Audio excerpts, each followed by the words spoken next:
Sadhgurunad Maharaj Ki Jai, the Mahatma, Christ Consciousness, and Shambhala. Shambhala on. I answer to the name AnRan, capital A, small n, capital RAN. I am of the Zeta Reticula constellation.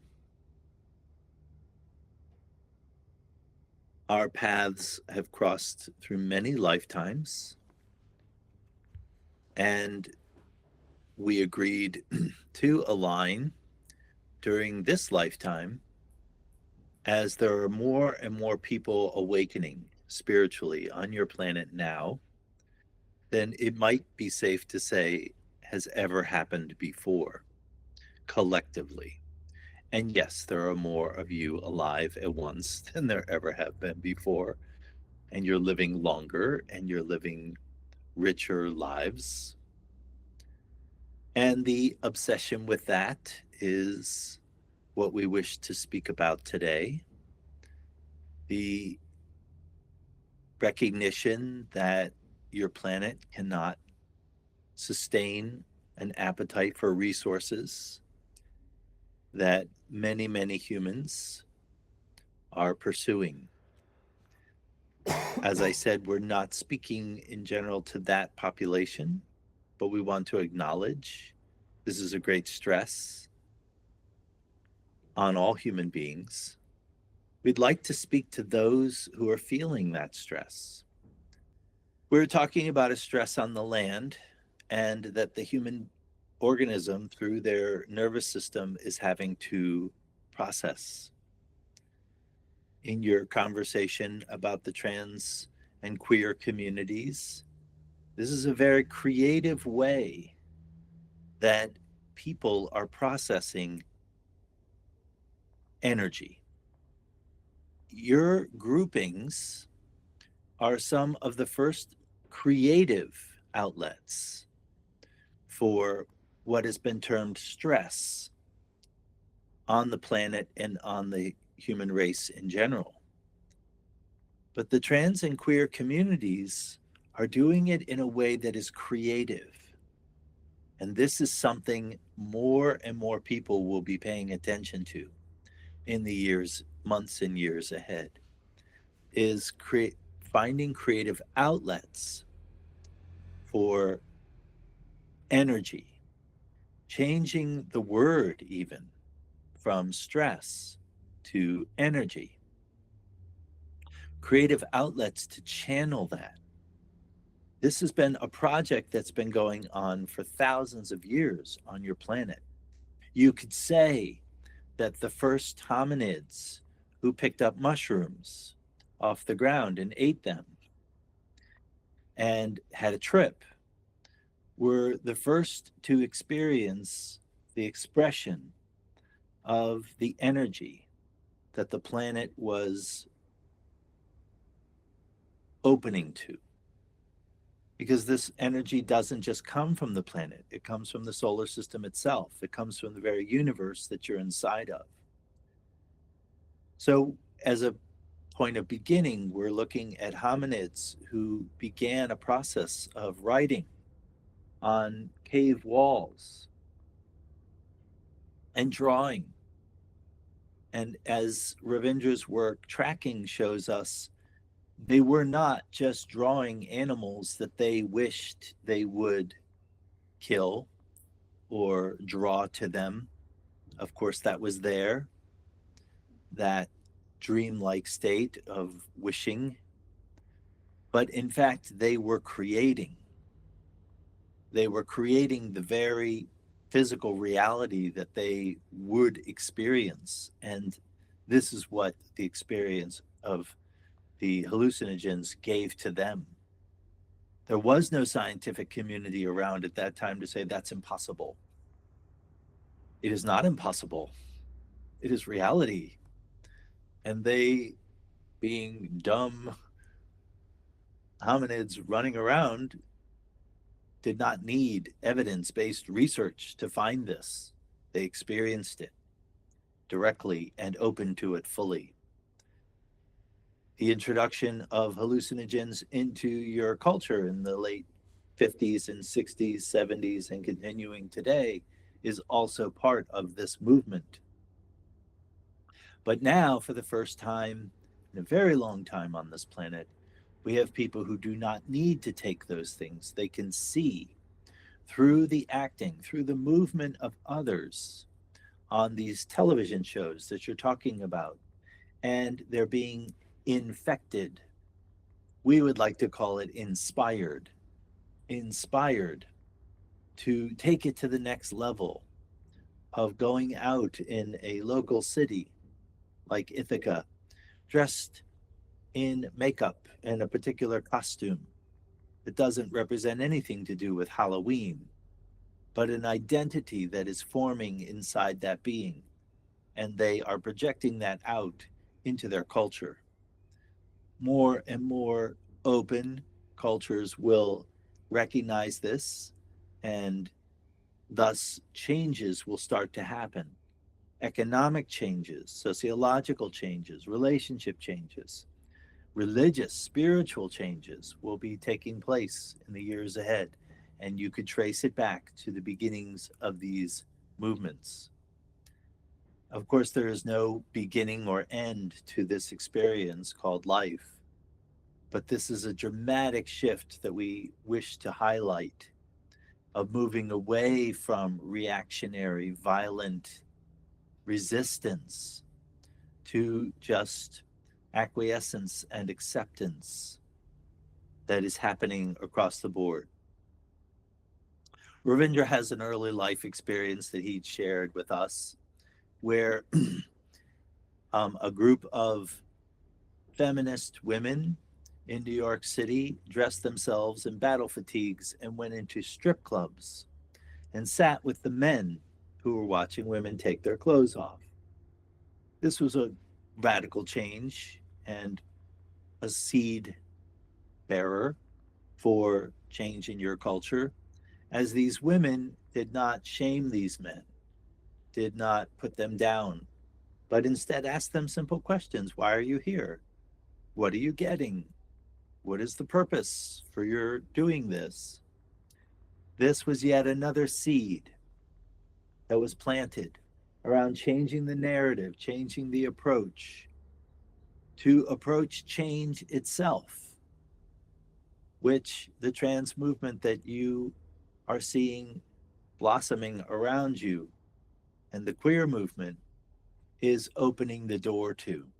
There are many changes happening on your planet that are not making it on your television screens, in the evening news or the popular news. They are hidden away in some ways, but in other places they are not. These are radical changes, and they are a spiritual change. We are here to discuss and open the minds of people to stop seeing spiritual as sitting on a cushion with your eyes closed and repeating a mantra. We think spiritual is moving into a safe expression of who you really are and finding places right now where that is safe to do. But as each of you have discussed, if you cannot find it where you are, move, go someplace else. This will change your economy as well. Your economy will be changing in communities and then in nations and then in the world as more and more people do prioritize the communities, the sense of belonging, the sense of self-expression that's blended into the new families and creating economies out of that in a safe, self-expression, creative, enhanced community. That is huge given your history, or at least what is known of your history on your planet. This is a spiritual awakening. And again, it is one we are very, very interested in and supporting. And we do support you all in your dream states, in your sleep states, where you're going to be more open to our intervention, our expression, our guidance. And we are open to you as well. You are guiding us and opening us. Again, early on in our relationship, Ravindra and I would travel in the sleep state, and we would be a part of councils. We are still a part of these councils. On one particular council, we were on a very large ship, and there was a large community, universal community present, as what including a group of beings who've been traditionally maligned on your planet for invasive capturing of humans, testing humans, etc. Ravindra saw these beings, and instantly anger crossed his face and filled his energy field. These beings felt this, and we joked with him. Oh, look, everyone, Ravindra's going to create a rumble. He's going to beat up some grays, we said. It was enough to get Ravindra chuckling and shifting out of his angry state. And we pointed out to him, do you realize what it takes for these beings to be here? Do you realize they're part of a hive mind, that they don't have the individual capacities that you do in your behaviors, your feelings, your thoughts? They are literally experiencing thousands of their own kind freaking out because they are in this environment and they don't want to be. That is why they cannot even speak or even share with us. They can only put themselves in this situation. In many ways, your queer and trans communities are like these beings. They are in your community and they face tremendous strain and judgment still. And yet, to stay and to start the process of being recognized and supported is huge. It is a huge, huge awakening. And their work should be highly recognized in more liberal, open communities than it is. Or just walking around, Ravindra, with makeup like that on your face takes great courage. Imagine yourself at 15 doing something like that when you were begging your father for new Nikes and new jeans that were in fashion at that moment. Yes, each generation brings forth the next, but you are all facing a dramatic, dramatic shift that many of you, especially, yes, the white males, are in total denial of. You continue to watch the same shows, you continue to watch your sports, and continue to talk about the same subjects you've grown used to talking about, including your boring politics, which we could talk for hours about, of how you should not be spending your time focusing on that. But that too is really more of a show for you than anything else. But we digress.